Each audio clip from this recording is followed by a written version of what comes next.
Welcome to Don't Feed the Bears, the official podcast of the Baylor Lariat Sports Desk. I'm Daniel Hill, alongside Greg DeVries. Baylor just beat Iowa State for the homecoming game, and to paraphrase Morgan Freeman in Shawshank Redemption, same old stuff, different day, right? Yeah, Baylor dismantled the Cyclones 71-7, and at this point in the season, through 6 games, the Bears have a perfect record, 6-0, and the average margin of victory, 47.5 points. Yeah, pretty impressive. And in this game, it was really pretty much all through the air. I mean, the running attack was definitely there, but Goodley put on quite the show, and it was really kind of a pass-centered game. Yeah, Goodley had 11 catches for 182 yards and 2 touchdowns. Petty threw for 343 yards and 2 touchdowns. And in all 6 games as a Baylor starter, Petty has passed for at least 300 yards and 2 touchdowns in every single one of them so far. So he's proving consistently that he is a stellar quarterback, and he's leading the nation's best offense, no question about that. But the ground game also got going. Lake had 18 carries for 112 yards, 2 touchdowns. Glasgow Martin added 21 rushes for 81 yards. And I think they do a really interesting job of mixing and matching Seastruck and Martin. It seems like they allow each of them to run at their own skill set, so to speak, to have their own identity, but they just mesh really well, and I really love it when the offense is running with both those guys. Yeah, and Glasgow is definitely the power guy in that, so they definitely take him between the tackles. He's not going to like this nickname, but it's kind of a touchdown vulture kind of thing. You get all the way to the goal line, you got someone that's just going to pound it right through the line. That'd be Glasgow. He does a great job of that. Very rarely is he stopped behind the line. Exactly. So the offense did what Baylor fans are accustomed to their offense doing, but really I thought the story of the game was the defense, because the defense, all things considered, pitched a shutout because the starting defense did not concede a touchdown. Right. And Iowa State's only score came when it was a lot of backup players on the field for Baylor's defense, and it happened with 47 seconds left in the game. I know there was a collective sigh at Floyd Casey Stadium whenever they did score that touchdown. Everybody was rooting for the shutout. It would have been Baylor's first shutout ever in Big 12 conference play, so it would have been a really big deal for the Bears. But I think the other storyline now is that the BCS rankings are out. Baylor is ranked number 8. And at this point, I think Baylor fans are starting to dream big, and I think deservedly so. Yeah, and if you would have asked Baylor fans, would you take 8 in the BCS rankings, they would have said, oh, of course. But they would have said that on Friday night. But if you look at all of the teams, ranked, I think it was 5 through 12 or something like that, a lot of them lost. And Baylor fans were kind of thinking, maybe as high as 5. But, the polls showed, I think it's 5 in the AP. And that's kind of what Baylor fans were thinking. But the BCS poll takes into account strength of schedule. And to put Baylor at 8 when they were 5 and 6 in both of the human polls really shows to me how bad that strength of schedule is. And so, while the Bears are killing everyone and while they're passing the eye test, the strength of schedule eventually will come, after the Kansas game. It starts getting a little bit tougher. But, as of right now, we really haven't accomplished anything besides a flashy offense. Yeah, I would agree with that. But the positive for Baylor remains that they still have to take on number 10 Texas Tech, they still have to play number 15 Oklahoma, and they still have to play number 19 Oklahoma State. The problem is that Texas Tech actually plays Oklahoma this weekend, and as a Baylor fan, who do you even want to win that game? Because that Oklahoma game on Thursday night comes first, Thursday, November 7th, but at the same time, Texas Tech has a clean slate right now. And, if Tech were to lose, that would diminish Baylor's strength of schedule. Oklahoma's going to lose. So the Big 12 is going to beat itself up here in the next week. Yeah, kind of like the SEC did. But I think if you're a Baylor fan, you're rooting for Texas Tech. And here's why. If Oklahoma loses, they still have that Oklahoma name that's going to, maybe artificially, maybe unfairly, keep them in the rankings more so than Texas Tech would. So, if Texas Tech loses, there's going to be the immediate, oh, they weren't that good after all. But if Oklahoma loses, there's still that, they beat Notre Dame, so they'll keep them up. And also, Texas Tech being the better ranked team, you want that one marquee win against a very highly ranked team. A collective, sort of average wins doesn't really carry as much weight. So I think Baylor should be pulling for Tech here. Yeah, and then the other conversation here is just how bad the Big 12 really is. Yeah. Because the Big 12 only has 2 wins this year against AP top 25 teams. which is kind of a note as to how weak and how inconsistent the Big 12 has been so far. And, for Baylor, they will be playing one of those Big 12 bottom sellers this week when they head up to Lawrence to take on Kansas. And just to kind of show how bad the Kansas Jayhawks are, their last conference win against a current Big 12 opponent came in 2009 against Iowa State, and it was their only conference win that year. What were you doing in 2009? I was a junior in high school, and here I am a senior in college. That's how long it has been since Kansas has beaten a current Big 12 opponent. Yeah, Kansas is really a mess. But if there's one thing I do want to see out of this game, I have no doubt that Baylor's going to win. But I want to see them go on the road and play fearless. Because against Kansas State, they did dial up a very conservative game plan. And with this, they're 6 games into the season. This will be game number 7, and it will only be the Bears' second trip on the road. So how are they going to handle the road? Because eventually they're going to have a very hostile game at Oklahoma State, and this is a game where they need to set the table for that, get some confidence playing on the road, and go up to Kansas and just give them no hope. Yeah, and there are certain places, in the country where you don't know if it's hostile crowds, weird environments, maybe it's voodoo, but there are some places where you just don't want to play on the road because strange things happen.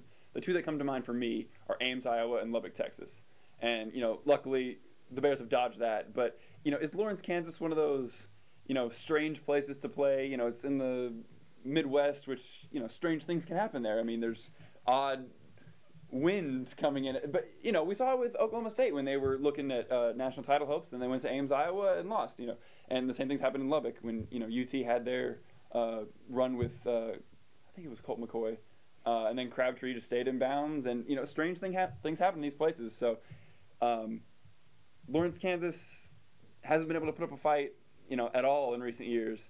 But there's always that little bit of magic that can happen, especially when it's kind of an unfamiliar place. The Jayhawks have been a hopeless program, and the Baylor Bears should head up to Kansas and completely take care of business, because this team has higher aspirations, but how are they going to attain those type of aspirations when there's an Alabama team, a Florida State team, Oregon, Ohio State, and Missouri all ranked ahead of them and all with perfect records?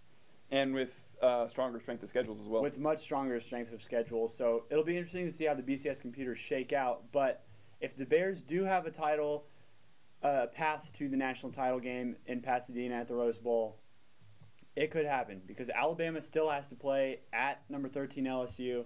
They still have to play at number 11 Auburn. If you look at Florida State, their schedule is a little bit easier. They have to play Miami, and then they have to go at Florida.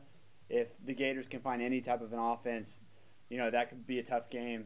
And then Oregon's schedule, they might have the toughest schedule remaining of any of the unbeatens in college football, because they still have to play number 12 UCLA this weekend. They have the showdown at number 6 Stanford. And then don't forget about the Civil War late in the year when they take on Oregon State. So if you're a Baylor fan, you're kind of looking at the big picture. I think, some of these undefeateds are going to fall, and that's going to open the door clearly for Baylor. But Baylor is going to have some convincing wins if they want to talk national title, BCS game, and all that. Yeah, and we've talked about that before. If you don't have a marquee opponent, you've got to raise eyebrows another way. And that way is hanging just an ungodly amount of points. And when you're playing Kansas, there's certainly the opportunity to do that. But if you pull your starters, you're letting up points, obviously sportsmanship is worth something, but, the BCS computers don't look at how nice you are. The BCS computers, and take into account the AP polls, and the way to impress those voters is to, set sportsmanship aside, to go in, completely dominate, and, make voters look at a game they wouldn't normally look at. And I think that's what happened this weekend when Baylor took care of Iowa State. 71-7 is incredibly convincing, with Iowa State's only touchdown coming in the 60th minute of the game, if you will. And, when you stomp on a Big 12 team, even if it's a bad Big 12 team, when you stomp on a conference opponent 71-7, people are going to notice. And people did notice, because Baylor went from number 12 in the AP to number 8 in the BCS. They're actually number 6 in the AP poll, so they rose 6 spots in the AP poll. And I think the Bears are starting to get the respect they deserve, but I know the Bears are hungry for more. Our quarterback, Bryce Petty, was not happy with being number 8 in the BCS. And I think he has a legitimate gripe because if you look at Stanford, they lost to an unranked Utah team. And so I'm a little miffed that Stanford is ahead of Baylor in the BCS polls. And there's more there. Miami is number 7, and they, I think, beat North Carolina by 3. And North Carolina is not, worth anything at this point. They haven't really accomplished and much. Miami's best win is against a now unranked Florida Gator football team. Mm-hmm. So, I think Baylor has a legitimate claim that they should be ahead of Stanford. Me personally, I'm okay with Miami being ahead of them because Miami has played a tougher schedule and they have gotten the wins. Maybe not as convincing as Baylor has, but I think strength of schedule has to count for something. And when Baylor was, back towards, kind of towards the 20 range, there were a lot of Baylor fans saying, hey, look at our offense. We deserve to be much higher than this. And on this podcast, we said, hey, really haven't earned anything yet. And if the Bears deserve to be up there, it'll play itself out. They'll continue to play the way they've played. And look what happened. They kept taking care of business, and now they're up where they should be. So as long as you just keep doing what you're doing and taking care of business, don't let the schedule dictate how you play. And the Bears have done a good job of setting that aside. They go out and, they play their game every week. And they let the polls take care of themselves. So far they have. They'll continue to do that. You just got to play your game. Exactly. And, not only are the Bears passing the statistical test, they're passing the eye test too. They're number 1 in scoring in the nation. They average 714 yards per game, which is really just ludicrous if you think about it.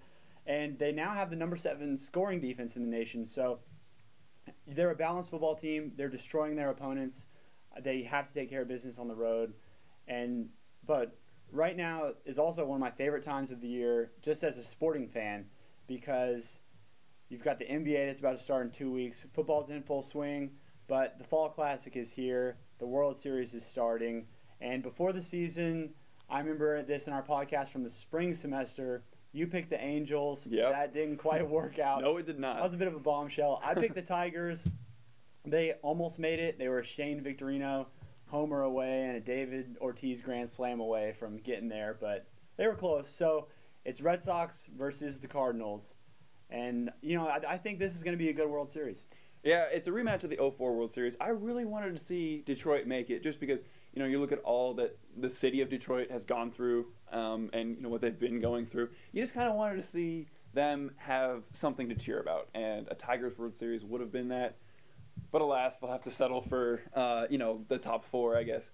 But yeah, rematch of the 04 World Series, but some notable changes. The one that sticks out to me is no Albert Pujols, who was kind of, the cornerstone of that team, which is really interesting. But another thing of note, Boston had the 4th highest payroll in baseball. We make a lot about payroll in baseball because there's no salary cap and you can spend $1 gazillion if you want. But Boston number 4, St. Louis is all the way down at number 11. And what I really respect, I don't like the Cardinals, but what I respect about them is they build their team the right way. They get their guys in the draft. They, home grow their own talent. And it seems like anytime they have an up-and-coming star, it's through their own system. And, you can really respect a team that builds from the inside the right way. Yeah, you're right. It seems like anyone who puts on a Cardinals jersey all of a sudden becomes a great player. And they definitely made out the winners by not re-signing Albert Pujols, because now the Angels are paying Pujols a absurd amount of money. For a long time. Yeah, and he's got serious health problems. His feet were failing him last year. He had to get season-ending surgery. So the Cardinals definitely look like the winners in that deal. But, the Red Sox, they're kind of a mix too. If you think about how well the Red Sox-Dodgers blockbuster trade paid out for both those teams, because the Dodgers made it to the NLCS. The Red Sox gained, kind of a new identity in that trade by getting rid of Josh Beckett, Carl Crawford, Adrian Gonzalez. The Dodgers benefited. So that was one of those rare trades that worked out for everybody. And here Boston finds themselves in the World Series. Yeah, it all worked out. But just for comedic effect, the Red Sox payroll, $157 million. Down at 11, St. Louis, $115 million. And then my Houston Astros, the bottom of the cellar with a $27 million payroll. Go on. All right, let's just stay in Houston, where maybe the news gets even worse because Brian Cushing tears his ACL, broke his leg. Texans fall to the undefeated Chiefs. No real surprise there, but big injury to lose Cushing, kind of the heart and soul of the defense. I know that J.J. Watt gets all the play, but as far as being the leader, the captain of the defense, that's Brian Cushing. But you got to like what you saw from Case Keenum. Oh, absolutely. And the city of Houston was kind of calling for him. He passed, while he was at the University of Houston, for nearly 20,000 yards, which is almost an unfathomable amount of yards. So he was, he's not a hometown kid, but, at U of H, the fans certainly knew who he was. They were calling for, his name as soon as Schaub went down and even a little bit before that. But yeah, he went out. He only turned the ball over once very late in the game. There was really only one glaring flaw in his game, and that was the inability to recognize the blitz. But for a guy that hasn't played football, meaningful football, in almost 2 years, it's definitely excusable, considering it's his first, real NFL game. In a hostile road environment, too. Absolutely, yeah. Arrowhead's not an easy place to play. But he had a few scrambles and a few passes that, definitely made his future look bright. I agree. And the deep throw that he had to DeAndre Hopkins, Matt Schaub is not throwing that ball. Correct. Flat out. He's not even going to attempt that play. But Case Keenum gave his guy a chance to make a play, and the rookie wide receiver delivered for the Texans. It's really unfathomable to me that the Texans are 2-5. That's certainly a point of contention in Houston, because this team had Super Bowl aspirations. For a while it was Super Bowl or bust in Houston, and to see a team 2-5 with a quarterback controversy, with injuries, with an uneasy fan base. It really is making me look forward to the Rockets' home opener. Do you think the writing's on the wall for Gary Kubiak? Yes, but I've said this before, because he's been on the hot seat more often than not during his tenure, and he's one of the longest tenured coaches in the NFL. So, Bob McNair has a way of sticking with his guys, which is respectable, and it's, it worked out for him. But now it's starting to take a downturn again. I'd like to say he's on the hot seat, but with this franchise, it's definitely hard to tell. Yeah, but really the marquee game of the NFL weekend was, the return of Peyton Manning to Indianapolis. Oh, yes. And it was a spectacular game. I'm a believer in Andrew Luck. I'm a huge fan. I think he's a future Hall of Famer. You can almost set that in stone. But to see him play the way he did, given the circumstances of knowing that Peyton Manning is coming to town, he got this huge reception before the game. He's tearing up, Peyton Manning is, while the crowd is acknowledging him and giving this really heartfelt, just kind of a thank you celebration. Which is very respectable by the fans in Indy. Yeah, that was really cool to see. I agree. I thought it was a great scene. But then to see Andrew Luck come out really, in all respects, outplay Peyton Manning, look sharper than Peyton Manning, and play a much more dynamic fashion of QB than Peyton Manning ever could. And by the way, win the game. I thought that was a resounding statement by the Colts. And if you look at the Colts, they have now beaten the Seahawks, the Niners, and the Broncos, who are, in my opinion, the three best teams in the NFL. So are the Colts legitimate Super Bowl contenders? You know what? With the Texans down, I think this is definitely their year to win the division. They've certainly thrust themselves in by beating some of the best teams. So yeah, why not? They've got a coach to rally around. They've got a great quarterback that's young and exciting to rally around. Why not? And I think the difference in the game in Indy was definitely defense. And if you remember, I picked the Broncos to win the Super Bowl before the season started. And the way that the Broncos have been playing defense just makes me so uneasy about that. They've allowed so many points. They had the 48 given up to Dallas.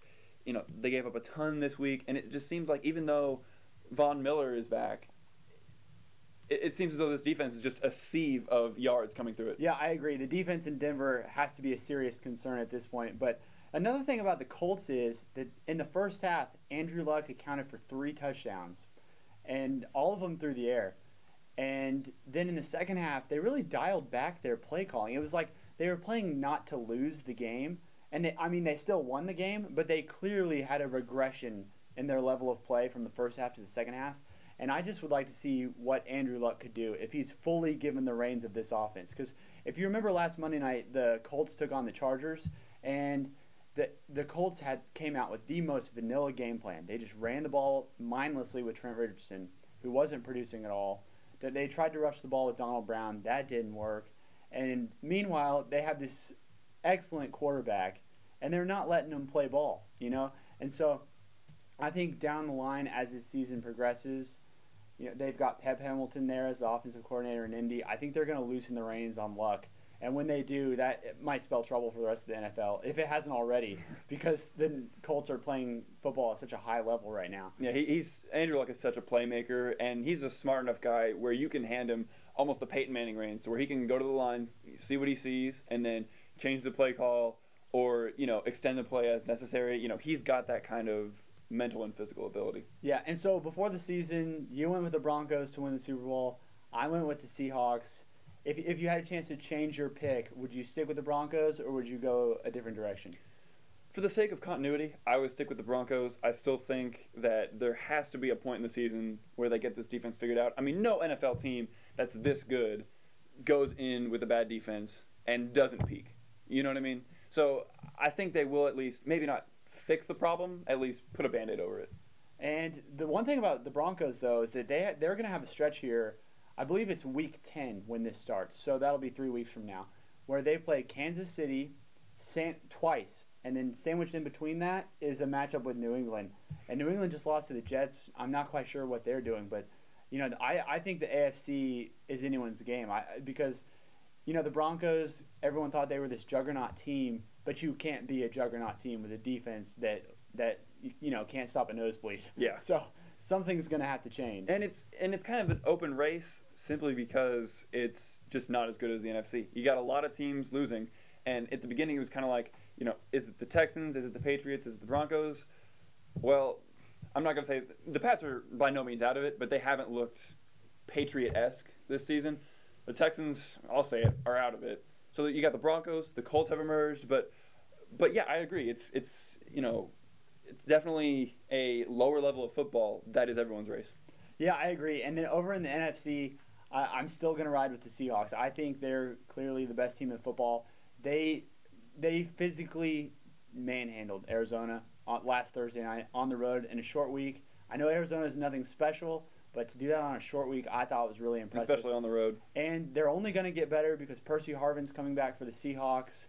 So, they're going to be playing the Rams on Monday Night Football. And that's the same night where Game 5 of the World Series will also be taking place in St. Louis. So Sam Bradford just tore his ACL. So I can't imagine the Rams fans are too excited about that. But there was a serious rash of injuries this week in the NFL. Yeah, and we've talked a little bit about NFL, or rather football safety before, and it really hurts the NFL's product to have all of these injuries. We talked about Brian Cushing going down. You had Arian Foster with a hamstring, Jay Cutler with a groin injury. Lance Briggs got hurt. Sam Bradford tore his ACL. These are guys that fans are coming to see that are now either out for the season or out for an extended period of time, and it's kind of troubling. Yeah, and Reggie Wayne tore his ACL too. Leon Hall, the Bengals' best cover corner, he tore his Achilles. That was a really bad injury week in the NFL. I kind of like it to the playoffs last year in the NBA because it seemed like a multitude of superstars were hurt, and it really took away from the product. But, this week in the NFL, the big game, or really the only big game, it's kind of a weak slate of games. Yeah, speaking of taking away from the product. Which is something you don't really expect to see from the NFL, but Dallas at Detroit will be a big one. And Detroit just lost a heartbreaker to Cincy, but Dallas went up to Philly. They took care of business. They look like they're NFC East favorites at this point. I think you can almost definitively say the Cowboys are NFC East favorites. Yeah, I'm not ready to call them an offensive juggernaut, but Tony Romo was certainly at the top of his game. He's got Des Bryant going, and our own Terrence Williams has actually emerged as really stepped up a real time. threat there. So, yeah, not quite a juggernaut, but definitely a great offensive team. And Detroit, we know what they're capable of through the air. Yeah, so Dallas, that was a weird game against Philly, though, because it was. Nick Foles played for 3 quarters. He played some awful football. Then Matt Barkley came in and threw 3 interceptions, and the Cowboys' offense wasn't really clicking. That was really a strange game, in my opinion. Yeah, you kept waiting for one of the Eagles, Deshaun Jackson, LaShawn McCoy. You kept waiting for one of their playmakers to make a play, and it just never happened. And, it was just you picture a Chip Kelly offense that's running all over the place, making plays, and it was just nothing to be had. Yeah, and another team, unfortunately, with nothing to be had has been Baylor's volleyball team. They're 9-13 on the season, but they're 1-5 in Big 12 play. They were swept by Oklahoma on Saturday, and their next match is against Kansas State on Wednesday night at the Farrell Center. And what's going on with soccer? Well, it pains me to talk about this because the girls had such high hopes coming into the season, but they went on a road trip to Ames, Iowa, and Lawrence, Kansas. Lost both of those games and didn't put a goal in the back of the net. So their next game will be home, Oklahoma State, 7 p.m. Friday. Thank you for listening to the podcast. This has been Don't Feed the Bears.